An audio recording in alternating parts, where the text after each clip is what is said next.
The Ultimate Husband. By Sky Kissing Wolf.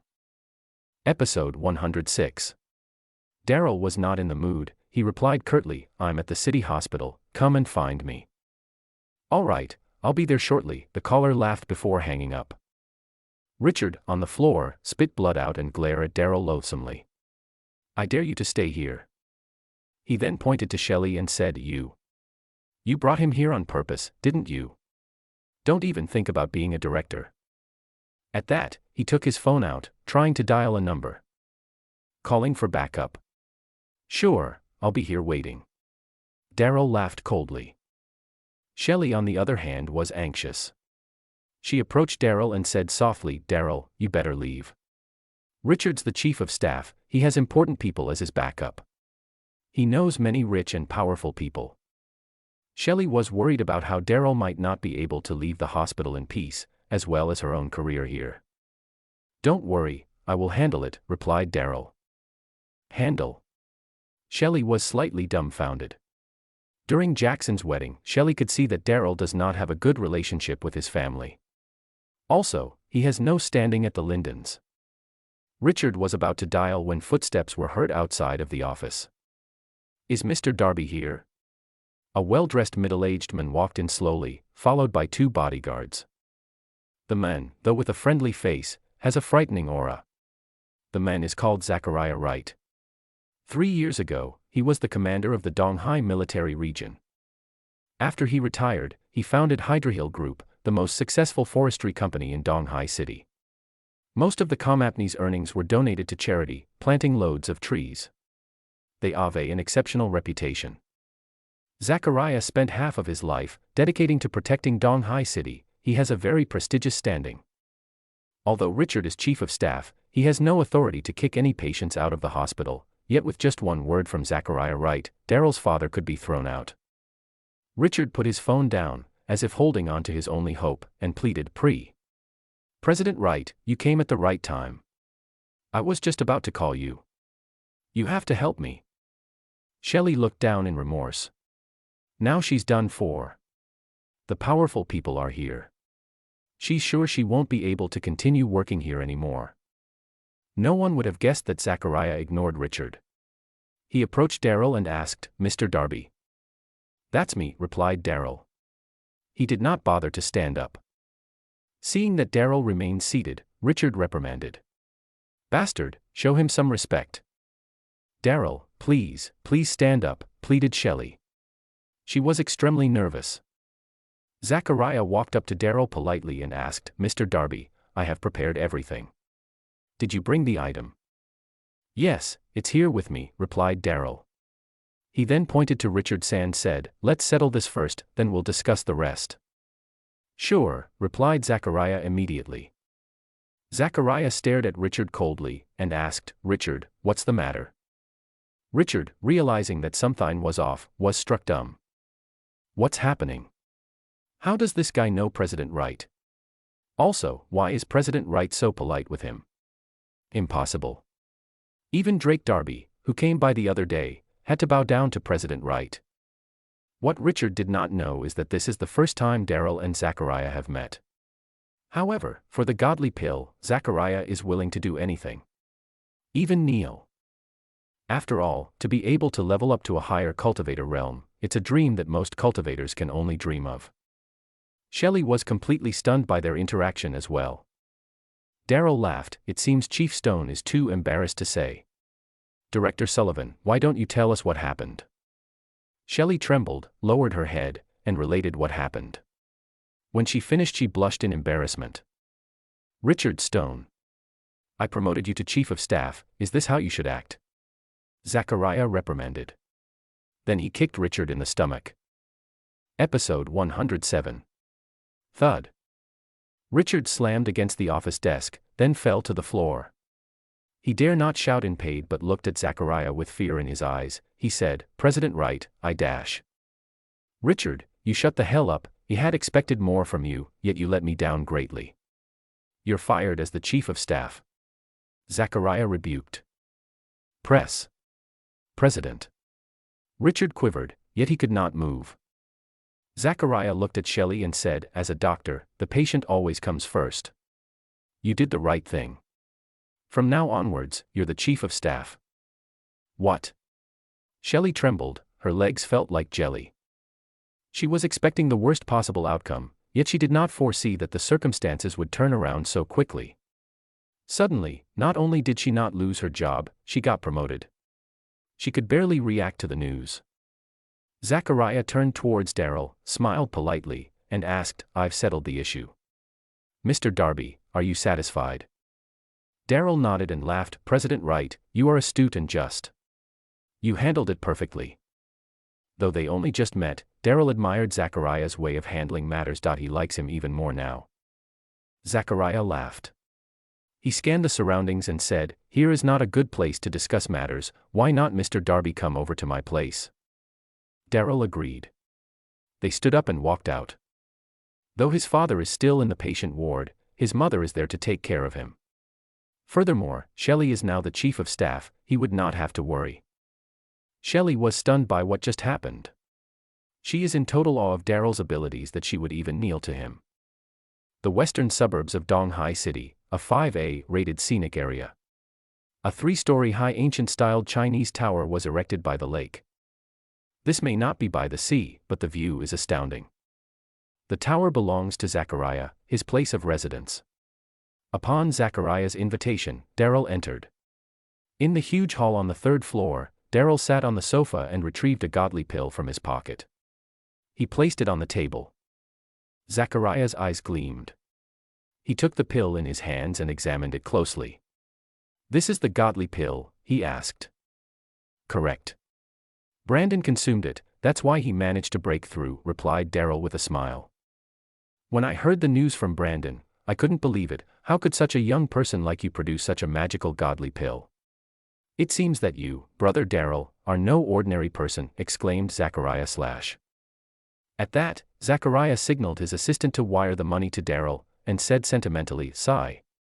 It's been 5 years that I can't level up on my cultivation practice. I finally got what I wish for today. Darryl smiled. He marveled at the interior decor while analyzing the entire layout of the tower. When he saw the fish tank near the stairs, he grimaced. President Wright, do you usually practice your cultivation here? Asked Darryl. Zachariah nodded, yes, this is a good place, very quiet. Perhaps, I finally know why you can't break through. Darryl suggested. Zachariah was stunned. He asked, how so? Darryl pointed at the fish tank and said slowly, the feng shui and the layout of the tower are great, except for one issue. The fish tank? Zachariah asked astonishingly, Brother Darryl, you even know feng shui? Though astonished, Zachariah does not know feng shui himself, but when the tower was being built, he hired a famous feng shui master's request. Due to this, Zachariah's business and social status kept growing, he even became an important politician. Episode 108.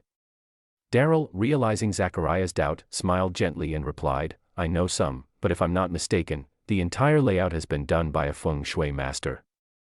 Correct, nodded Zachariah. Darryl continued, and this fish tank, it only came after, right? Zachariah replied, yes, this was given to me 3 years ago by a business partner. Exactly, this fish tank ruined the layout of the entire tower. Once the feng shui is messed up, the spiritual aura will be thinned. You practicing here will naturally be ineffective. Darryl said with a smile. Zachariah was astounded. He could even deduce that the fish tank was a later addition. This young man was incredible. Darryl was not spewing nonsense. All the time, studying the book, The Geomancy of Yin and Yang, had paid off. It was embedded deeply in Darryl's brain. So, you mean, if I get rid of this fish tank, things will be restored? Asked Zachariah.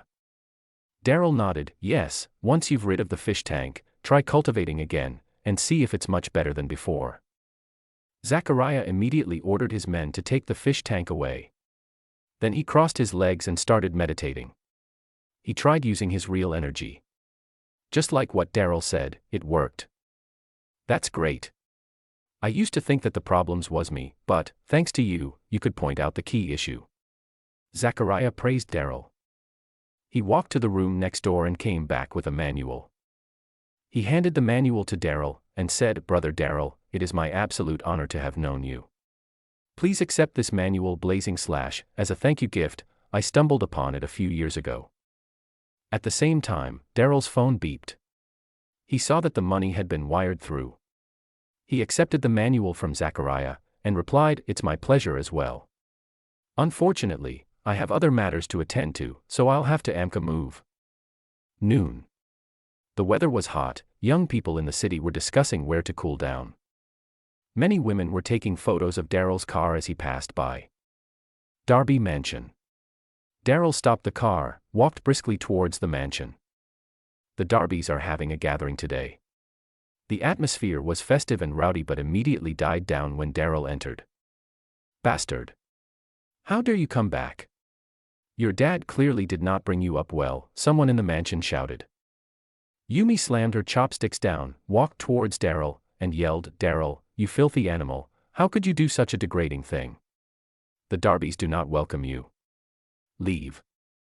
Yes, leave. The fact that the Darbys produced a failure like you is a huge dishonor to us all." Daryl clenched his fist. He looked at them and asked, "I'll just want to ask you all, why did my father faint, and how did he end up in the hospital?" Yumi snickered, "You dare to ask this? It's all because of you. We were generous enough to send him there." Daryl was outraged. His eyes flashed red. He yelled, "You just dumped him there at the hospital. Those were my parents. If you have any beef with me, you take it up with me. It has nothing to do with them." Yumi replied coldly, "What are you screaming for? How dare you speak to us about this? So what you did to Jackson, your own brother, is good. You raped your siblings. You're not worthy to even be a filthy animal." "Okay, you said I raped Rebecca, what proof do you have?" "Proof," laughed Yumi coldly. "Daryl, don't dent." When Rebecca was in her room, there was an 8-diagram mirror, Florian added. Everyone started to chime in. "During Jackson's wedding, you mentioned that it was because of the 8-diagram mirror that Ab passed out." "Yes. Only you in the entire Darby clan knows how to use the 8-diagram mirror. If it wasn't you that made Rebecca passed out with the 8-diagram mirror, who else? The gods have eyes, Daryl, don't deny anymore. You're disgusting." Episode 109. 8-diagram mirror? Daryl laughed coldly. He faced Jackson and asked, "Brother, you suspect that I did it too?" Daryl is the closest to Jackson in the entire family. They are like biological brothers. Daryl believes that Jackson will not be like the others, blaming him without knowing the truth. However, Jackson's reply made Daryl's heart drop. "Second brother, I trust you. But I am more curious about the 8-diagram mirror." "What's the matter with that?" asked Jackson, without any feelings. The next second, Jackson was filled with resentment and rage. He screamed, "Do you know how long Rebecca and I were together? After so many years, we finally got married. Why would you do this? Why? Bastard, leave at once. Fuck off." Someone started throwing food at Daryl. "Daryl, please leave, you are not welcomed here. You and your parents, just die. Don't ever come back here." Daryl's clothes were stained with food. His heart bled. He clenched his fist tightly and said, "Fine, fine. Consider me unlucky. I previously helped out with the $3 billion investment, yet I only got the Platinum Corporation in return. I'll consider the rest down the drain. From now on, I have nothing to do with you." At that, Daryl turned and left. Retard. Filth.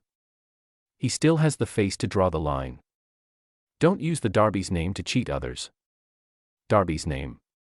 You think I care, thought Daryl. He laughed, yet his eyes glistened with tears. He was not upset because he was kicked out of the clan again. What he could not accept was that Jackson, his closest brother, does not trust him. As if on cue, it started to rain. As Daryl left, a black luxury minivan appeared in front of the Darby's mansion. A young man in black suit got down, followed by a few men. The men somber, eyes filled with hatred. If Daryl were here, he would be extremely surprised as to why Skylar Burr, head of Donghai City's Grandmaster Heaven Sect branch, will be here. Skylar and his men head straight in. The servants could feel their dangerous aura, so they did not question. The rest were still complaining about Daryl when they noticed Skylar. "Who are you?" Yumi asked. Skylar scanned around and asked, "LS Daryl Darby here." Though he seemed calm, he was fuming with rage. He was tricked by Daryl, pretending to be the East King previously at his cult branch. He was suspicious when Daryl made them go against the cult rule drink, which he drugged with sedatives. When he woke up, he knew he had been conned. Since then, Skylar sent men to investigate, and they found out that the person pretending to be the East King is Daryl Darby. He paid a visit to the Lindens just now, but there was no one there. So he came straight to the Darbys. At the mention of Daryl's name, everyone snickered. He is looking for Daryl. Birds of the same feather flock together, he must be a good-for-nothing too. "We don't have a Daryl Darby here," replied Yumi rudely. Skylar frowned. He asked in confusion, "Daryl is not a member of the Darbys." Yumi glared at him. She said curtly, "Who told you that? That filth of an animal just left. If you are looking for him, head out. Don't interrupt our meal. Also, don't you have any manners? Do you know what place this is? How could you just enter like that?" Skylar was fuming. How dare someone talk to him like that? He is the head of branch for the Grandmaster Heaven cult in Donghai City. He asked angrily, "I'll ask once more, where is Daryl Darby?" Yumi flared up as well. "Do you not understand human words? We said Daryl is not here. We have no idea where he has run off to die to. Leave or I'll call the police." Was she looking for trouble? Skylar glared with a murderous expression. How could a head of branch get a scolding from a woman? A gorgeous woman nevertheless. Episode 110. Hall Master, please don't be angry. What is most important for us now is to look for Daryl. Right at that moment, the follower at the side quickly persuaded, "After we have found Daryl, I won't be too late for us to punish this Darby family." Sigh. After listening to these words, Skylar took a deep breath and managed to lower his anger. It was true that he had stolen the secret manual, Ascensions of the Nine Dragons, that belonged to the cult master. His plan was to make a copy of the manual then return the original manual. However, before he managed to make a copy, Daryl had stolen the secret manual. The most important thing now was to locate the secret manual. If the cult master was to find out the secret manual was missing, he would be dead. Skylar glared at Yumi coldly and left with the rest. What is all that about? They dressed like big evil, but in fact they were only petty thieves on the street. Daryl is useless, associating with this type of person. Looking at Skylar leaving with his followers, Yumi joked about him. Skylar was almost approaching the door of the mansion when he heard that. His face turned dark. He gripped his fist tight, bit his teeth and said, "When Grandmaster Heaven Cult controls the entire ground of Donghai City, the first person I will get rid of is you, Darby family." At the traffic light junction, Daryl wound down the car window and lit a cigarette. He had not smoked for a while now. His cell phone rang when he took a deep breath. "Daryl, where are you?" It was Lily on the line. Lily had become the major shareholder of the Linden family business now. She stood high in front of the Linden family now. She did not even need to worry about the feeling of grandma. She was so happy for the past 2 days. Daryl took a look at the time. Elle just got off from work. "Go on a date with me please," Lily said despite her hesitation earlier. Daryl's cigarette dropped from his hand to the ground.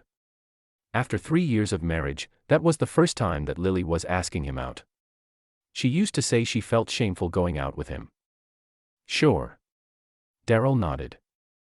10 minutes later, Daryl saw Lily on the pedestrian walkway. That was the busiest street of Donghai City. There were plenty of shops and stalls around. He spotted her among the huge crowd. He had not seen her in 2 days. She looked even more beautiful and attractive in the crowd. Lily waved at Daryl from the crowd, standing on her toes. Her white t-shirt and tight jeans enhanced her perfect body figure.